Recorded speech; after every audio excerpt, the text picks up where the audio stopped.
Hello. Our story begins as an Eta-class shuttle crashes down on an unknown planet in the Outer Rim territories. The vessel was ripped from hyperspace and sent down to the planet.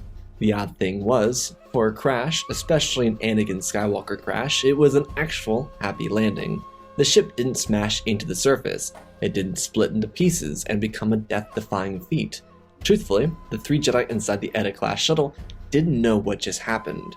Their ship was operating perfectly fine until it was pulled from hyperspace, and the Jedi all saw a white light before they were on the surface of this unknown world.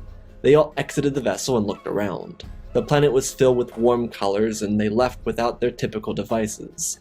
For whatever reason, the planet was jamming the communications, so they couldn't get into contact with their allies. Perhaps there was a reason why they were here. Obi-Wan made the point that as long as they stuck together, they would be alright. What an honest and real look at their lives. If they stuck together, everything would be fine.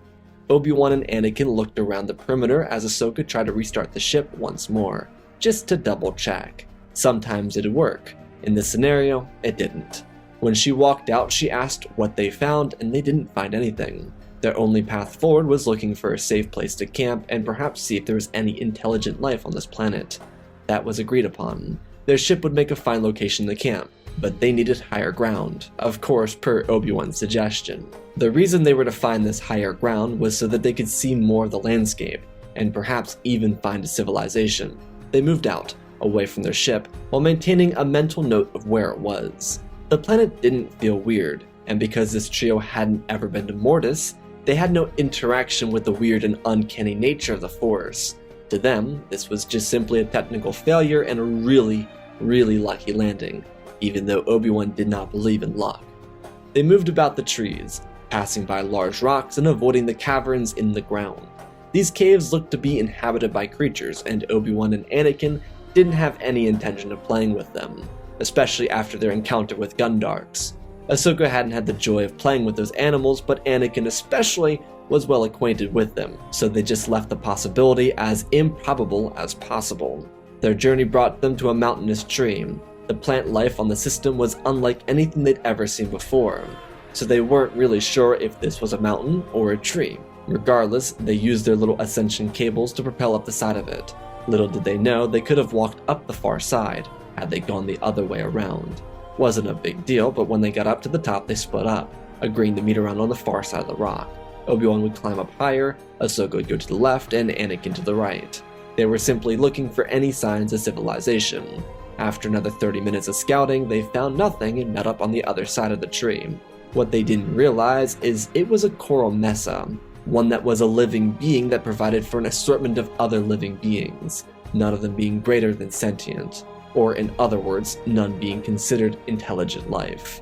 The Jedi decided that since the sun was beginning to set, they should set up camp here and return to the ship tomorrow. Things might change when they got back, or they might just have to try a different method of getting off this world. Regardless, Anakin told them that he would gather supplies and start a fire, if the two of them wanted to get started on organizing the camp. They nodded their heads as Anakin walked out into the shadow of the sunset. Ahsoka looked at Obi-Wan, who asked for help with setting up some places to sleep. Anakin wandered into the forest of coral and looked around, not really finding anything that could be used to start a fire. The coral didn't really look to be too flammable. He removed his glove and touched one of the branches, feeling that it was damp, likely too wet to even start a proper fire. He put the glove back on and continued further, speaking to himself. He was going on about getting off this rock and then rambling about this never-ending war. There was a little bit of a benefit being here, which was the relaxation. As a successful general, he was on the front lines more often than not, and as an instructor, he was always busy, so it wasn't like days off from combat were days off from being busy. He still held command and he still needed to teach. This, of course, made its way to his audible conversation with himself. It was semi-productive to have self-therapy sessions for him. He laughed to himself at the thought and then stopped. He looked out and saw a large brush. Maybe he could grab some flammable objects from there. He took a step forward and a voice boomed out from the world around him, addressing him as Anakin Skywalker. He stopped and looked from side to side, asking who was out there, as he ignited his lightsaber. The great beast arose from his hiding spot as debris and dust fell off his hulking shoulders. Anakin stumbled backwards as he watched the brush transform into a bull-like animal, one with pure eyes and a very old yet mystical face. Skywalker raised his weapon, asking the creature what he was. The being called himself the Great Bendu, and a being of the Force. Anakin held his weapon and asked if he was a threat. Bendu chuckled, telling Anakin that if he perceived him as a threat, then sure, if not, then he was a friend. Anakin slowly put his lightsaber away and asked Bendu why he was here, and the creature exclaimed that he was nature. This was his home, as was his harmony with the Force. Anakin asked if this harmony was something that could be used in their fight against the Separatists. Bendu just shook his head with a displeasing expression, calling Anakin man as a representation of his order and society. He told Anakin that their constant desire for control and war was tragic. The morality of the galaxy was not in harmony with nature. The ebb and flow of the Force was Bendu's game, not the Ashla and Bogan. Anakin asked what that meant, and Bendu told Skywalker that these were concepts of light and dark, these traits that existed within man-made realms, such as the Jedi, Sith, Republic, and CIS. The Ashla was the light of the universe, and against the light was the Bogan, or the dark. Bendu told Anakin that the Force was a wondrous gift, one that he himself possessed with great potential, more than many others across this entire galaxy. Why did Anakin choose the path of a Jedi? A path that would limit his greatness. Anakin didn't understand because he didn't choose it. It was given to him by Qui-Gon, then Obi-Wan, and then the Council. Bendu knew this, but reminded Anakin of his choices to be something more. Skywalker stopped. This was getting weird. He told Bendu that there was something odd going on here. Why was he brought to this planet? Bendu smiled and then chuckled at the booming tone, before telling Anakin that his soul desired harmony with nature. His mind was lost in the stars of war. Bendu sat back down, stroking his beard as he quietly said to himself, "Much to teach, much to learn." He was the middle. The Force surrounded him as it should every living being. Anakin looked up and asked why he chose neutrality rather than making a difference. Bendu explained that it was below him, as it should be below Anakin. For a being with such raw potential, he should be like the ones or the priestesses, or perhaps even like him. These ancient religions were infected by the plague of human intervention. At their core, especially the Jedi, they were like the Bendu. But over the years, their order was twisted and deceived. They moved away from their home on Ahch-To. They found political refuge with a system of government, and as the years went by, they lost touch. They moved their temple from Tython to Coruscant and lost connection to the natural beauty of the Force.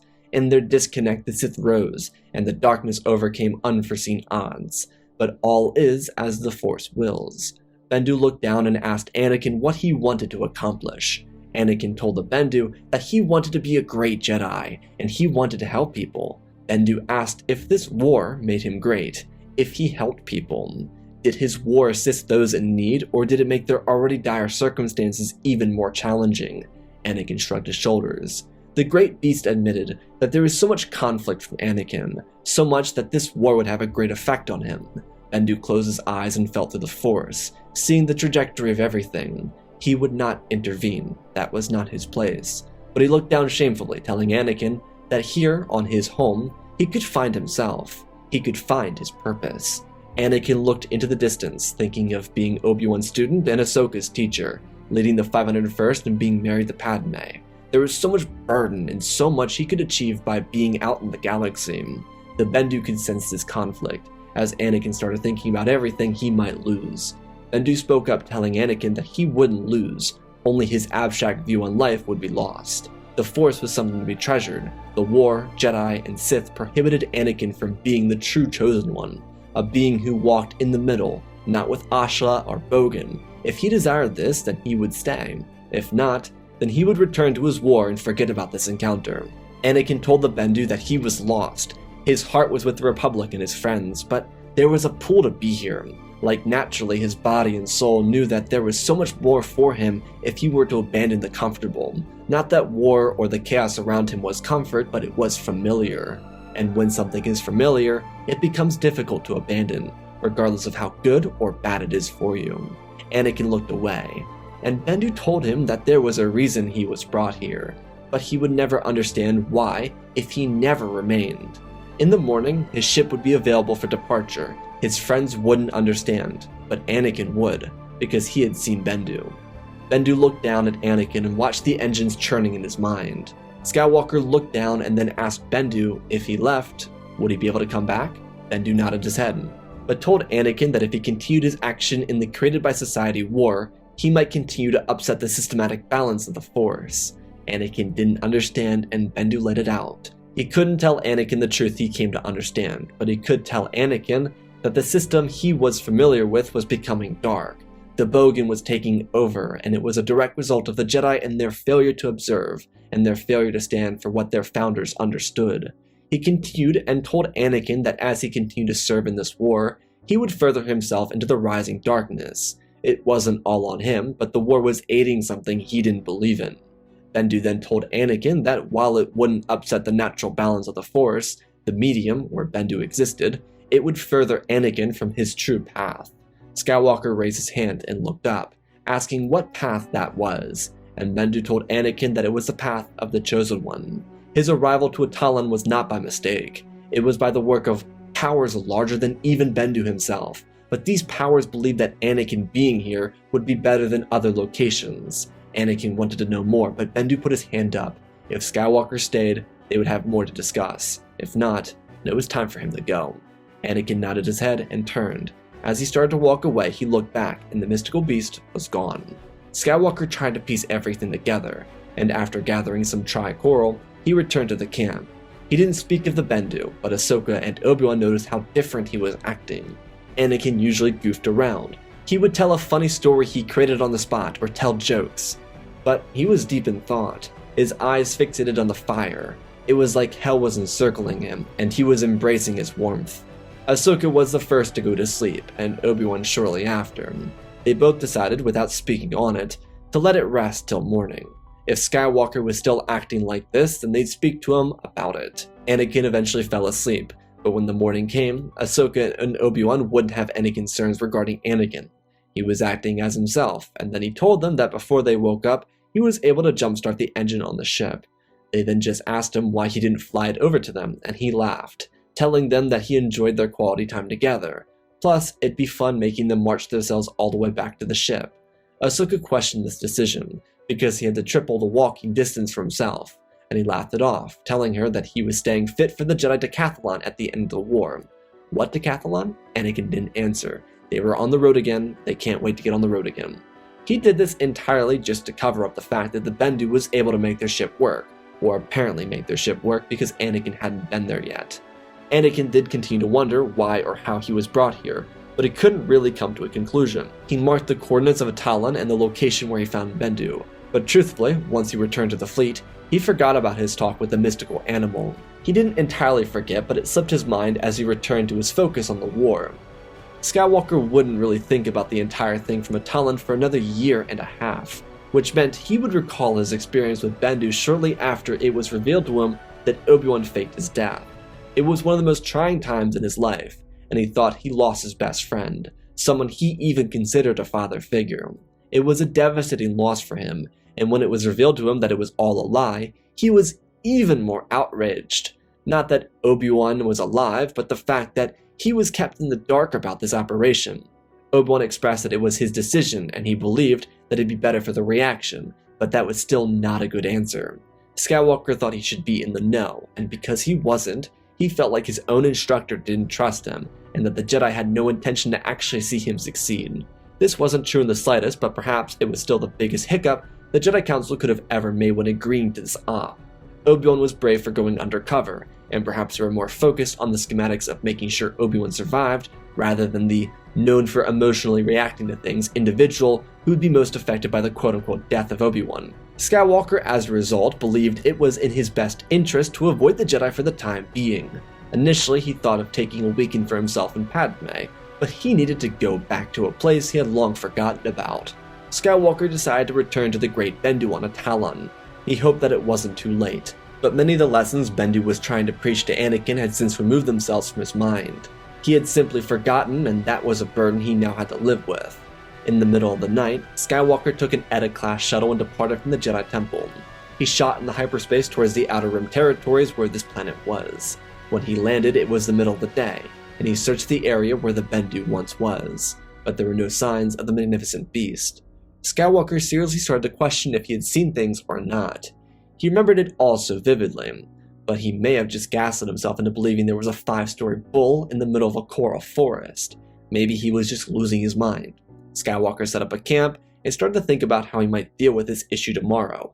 If there was no Bendu, then he'd have to go back to just fighting in the war or find something else.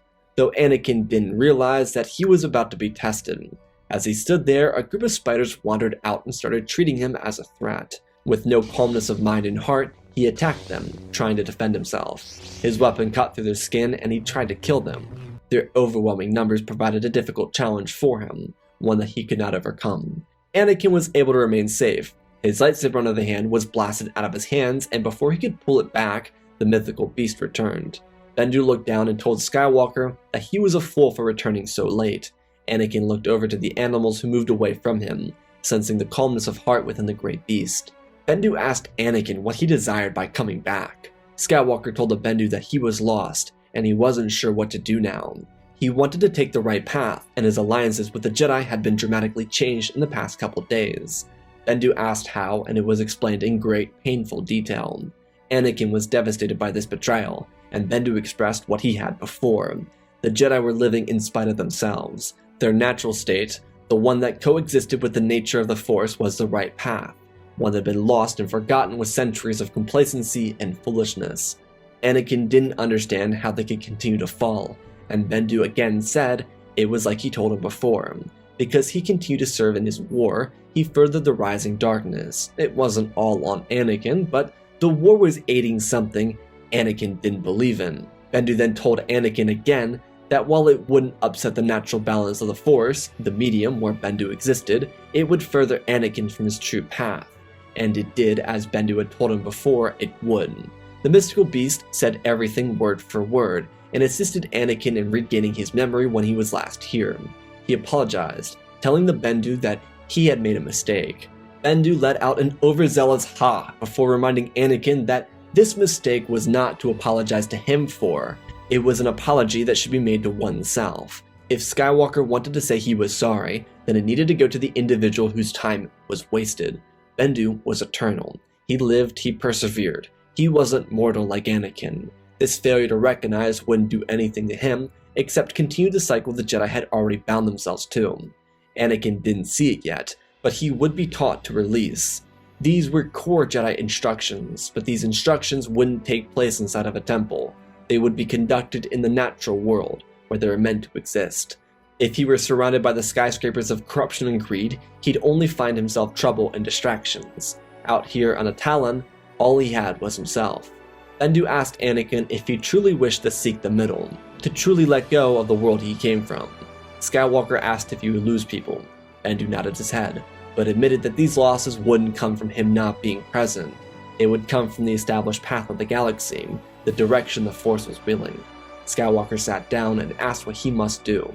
He was worried about Ahsoka, Padme, Obi-Wan, and his troopers, but he hadn't had visions of them dying, so he was optimistic that they were safe. There were, of course, reasonable fears, but he wasn't letting fear control him. It was hard, but that was where his mind was. He simply wanted to listen to Bendu and see what he had to say. Because there was clearly something he was missing, and if the Jedi were withholding him from reaching it, then perhaps he'd find it with the Bendu. Skywalker believed he could accomplish this in a couple of weeks, maybe even mere days. He didn't believe this would be very challenging as a process for him. He sped through different aspects of his Jedi training once he got the grip of what he was doing, so he believed this would be very similar, but it wouldn't be. Bendu wasn't training him to reach some sort of level. In the Force, there were no levels, there were no power-ups, there was nothing that would make this go any easier, and it was a path that was never finished. To achieve this state of peace with the natural world, one must work dedicatedly to remain in harmony with it, just as the Bendu, the Ones, and the priestesses of the Force did. This was something Anakin would come to understand in the days that followed. It wasn't that he couldn't have attachments, but he needed to be in harmony with letting go. Death was natural, and the Jedi were right, but there was so much more than death that was natural. There was growth, pain, joy, success, failure, love, loss. It was a journey that the natural progressed, and without the assertion of the unnatural, it could be fully realized and used for individual prosperity. Anakin didn't do much physically. He instead was learning to let go, as the Bendu revealed more secrets of the Force, telling Anakin how to truly become the Chosen One, an individual that, like the Father, would sit in the middle, one that would represent Ashla and Bogan on the spiritual level, rather than a fundamental one. In the constraints of the Jedi and the Sith, these concepts were far lesser than their natural state. Skywalker did at one point sneak off and send a message to Padme, so that she wouldn't worry, but after that, he could finally harmonize. It did take time, and it forced Anakin to really understand that this process wasn't an overnight one, but he locked in. He learned to trust the Force. He learned to feel stability with the motion of the world around him, and as he expanded his reach and started to tap into his potential, he could feel the motion of the galaxy. It wasn't as black and white as Ashla and Bogan, but it was the harmony and balance in everything. It went back to the earliest teachings of the Jedi, and that was the point that Bendu was making.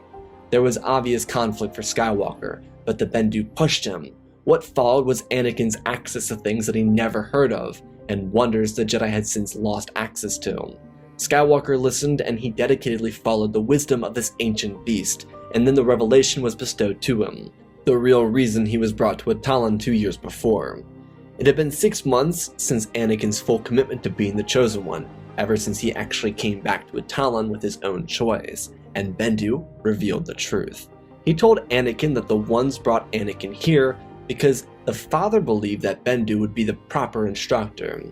Anakin didn't understand, but Bendu expressed that the Father had a vision, one in which Anakin's friends were tormented by the Son, and the daughter would sacrifice her life to save him. He believed that to maintain the balance in the Force as a whole, which was semi-separated from Bendu's understanding, he needed Anakin to comprehend the Force and what it actually was.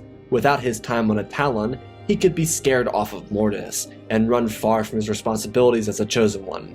The Father took the risk of disconnecting Anakin's vessel and dropping it on Atollon, and now Skywalker had returned to be the Chosen One.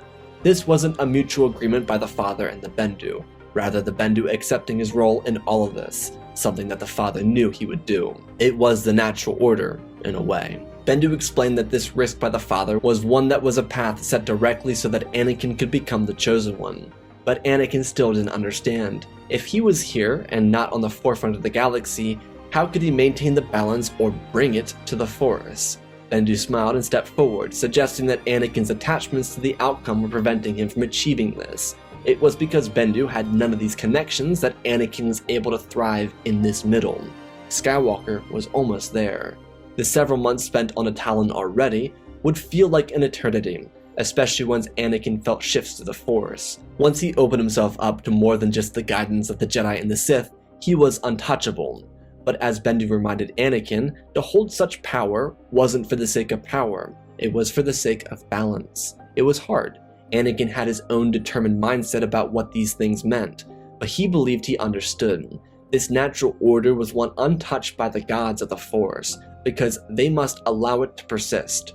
The Father could annihilate Palpatine, but he did not, because that was not his role. Skywalker's connection to the Force would be the curse Anakin never knew he had. When he let go and he filled the role of the Chosen One, he felt everything, and the rising darkness in the galaxy was what he felt the most.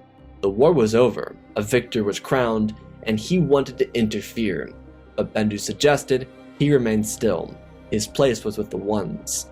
Anakin would have a vision in which he was transported to Mortis, and he watched the balance fall out of favor. The Father was weak, the Son was gaining strength, and he was overbearing to the daughter. She chose to save her father rather than save herself, and while it didn't actually result in her death this time, it led to the rise of the Son and his powers. When Anakin returned from the vision, he asked Bendu what he could do, and the mystic told Anakin that these were choices for the Chosen One. Bendu was a guide, and he took Anakin along the path to reaching his individual full potential, but these decisions would be made by Anakin alone, and they would need to be based off the lessons he learned from the Bendu. The priestesses were with Anakin and Bendu, but they did not make themselves visible. Bendu could feel them and Anakin could too, but he did not recognize what they were. Skywalker stood up from his vision and closed his eyes, reaching out into the air and moving through time and space. He could feel the darkness of the sun. It was seeping through the Force, and it was his very triumph that gifted the Sith the ability to conquer the Jedi. Though this fight between Sith and Jedi was minuscule in compared to the cosmic fight between Ashla and Bogan. Anakin felt his way all the way to the planet of Mortis, and appeared inside the castle as an apparition. The father lay in a comatose state, the son sitting on his throne, and the daughter locked away. Skywalker raised his hand and the son was dragged down out of the throne. Anakin told the insubordinate being of the Force to let go of his hatred, or else he would lose it. The son was whisked across the chambers as the chains around the daughter were released. She fell to the ground and ran to her father's side. The son morphed and charged Anakin, but he wasn't physically present, so the foolish child ran into the wall, smashing his head into the structure. Anakin turned back and lifted the son into the air, pulling from him his very ability to use the darkness. Skywalker felt the power of Bogan leave the son's body, and then he stopped, dropping him to the ground before throwing the son and daughter to separate sides of the chambers. He was very careful with this. To maintain balance, there needed to be an immortal being to keep it. The father was on his last breath, so Skywalker drained from the daughter, son, and father, mixing their energies together and that of his own to create a being purified in the Force. Anakin created her and named her Temperance. She was the balance of the Mortis realm, one that could do as he could, maintain the neutrality of the Force and nature, while keeping the Ashla and Bogan in check, a being that, unlike him, would forever live, and in Temperance there could be a rebirth of the structure in the galaxy. Because everything was done in the godly realm, this was reflected in the mortal one. Skywalker wasn't finished, obviously, but he bestowed Temperance with his own gifts. As she was created, the father dissolved under her, and became a part of her attire, a gown covered in the markings of the Force, and logos resembling that of the father. Temperance became who the mother should have been, and as present as he was, Skywalker fell out of his own vision and dropped to the ground. He started coughing, heaving heavily as he held his head over the ground. Skywalker looked up to the Bendu, who sat with a face filled with interest and curiosity. Before Anakin could say a word, the priestesses of the Force appeared to him for the first time. They surrounded Anakin and asked if he believed that he brought balance to the Force, and Skywalker shook his head. He told them that the nature of the Force was restored, it would choose its own path, as all is as the Force wills it. Serenity moved forward, floating above Anakin as he fell back onto his legs and looked up at her. She motioned her hand out and told Anakin that he restored the balance. He asked her why he felt so incomplete, why it felt so minuscule. Confusion moved forward, informing him that his feelings were justified, because his entire life lied to him about the meaning of balance of the Force. Sadness moved forward, telling him that so much had been undone in the realm of the immortal, that those in the mortal with bad intentions were able to manipulate those into their control. Anger stepped ahead, telling Anakin that his actions with the Mortis gods were rightly made, and done so without interference of the Jedi way. Serenity finished up by moving towards Anakin and telling him to close his eyes, reach out. He would find the answers he was seeking. What he feared most was closest to him. All he had to do was reach out and find it. Skywalker did as she said, and closed his eyes. A Talon vanished and he saw what his actions created, all the way from his original departure to the present moment. While Anakin didn't know it, he viewed all of these events by simply accessing the world between worlds. His gifts were numerous. He had only just begun exploring the possibilities. He saw his departure. Ahsoka was lost, same as he was when Obi-Wan died, but Kenobi took her under his wing and trained her. She would never face the wrath of the Jedi Council after a certain bombing at the temple. Barriss wouldn't be caught, but the one who would face the wrath as a citizen. This furthered the divide between the Order and the public. What followed were almost more gruesome months of the war, but they were done with bravery. Padme would never have a child, and she would have her mission with Clovis, which she hated every second of. She would remain very active against Palpatine, but his nails were already too deep into the system. What followed was the destruction of the Jedi Temple under Order 66 in the late months of the war. This was accompanied by Obi-Wan and Ahsoka defeating General Grievous, and Mace Windu hunting down and defeating Dooku on Serenno. Yoda wasn't on Coruscant, but he would return to face Palpatine. As a result of Anakin's actions, both Grand Master and Sith Lord would perish in their fight with each other. The losses occurred by Order 66 would be tremendous, but 400 survivors would follow their wounded Grand Master to a new promised land. It was a great Jedi exodus, but it was one that followed the nature of the Force established by the Chosen One. As it was with Temperance, it was with the mortal galaxy. The Jedi Order would find home in Lothal. which was so close to Anakin's current location. Yoda would pass away from his injuries from his duel with Sidious, and the Order would rediscover their roots. Connections to their ancient temple and the Ones existed on this planet. Yet with the Ones, their statues and art would be replaced, as if it had always been that way. The father was now Temperance, and surrounding her were son and daughter. Depictions of the Chosen One also becoming present on the art that could unlock the great mysteries of the Force to the mortal. The Republic and CIS would have to work out their differences, and as is the nature of the Force, it would be done without the quote-unquote divine intervention of the Jedi or the Sith, both a society and an order cemented in the nature of the Force. Once Anakin returned from the War Between Worlds, he was left on a Talon alone. The Bendu and the priestesses were gone, but not gone. They would always be with him. Anakin could leave, and so he didn't. His gifts were ones that should not be used to upset the natural order, and he understood that. So he would pass on his lessons to the surviving Jedi, hoping that they could reclaim their past. If what Bendu said about the Order of old was correct, then it could be saved. Anakin did have some relationships to rekindle, and some explaining to do, but it couldn't all be explained. He would tell Obi-Wan and Ahsoka that he committed himself to the Force, and the Force worked in harmony with him. The Force was returned to its natural balance, and he would maintain that, and pass on what he had learned. There were some obvious conflicts for Anakin, but he navigated everything delicately. His friends were understanding, and so was his wife, which was all he could ask for.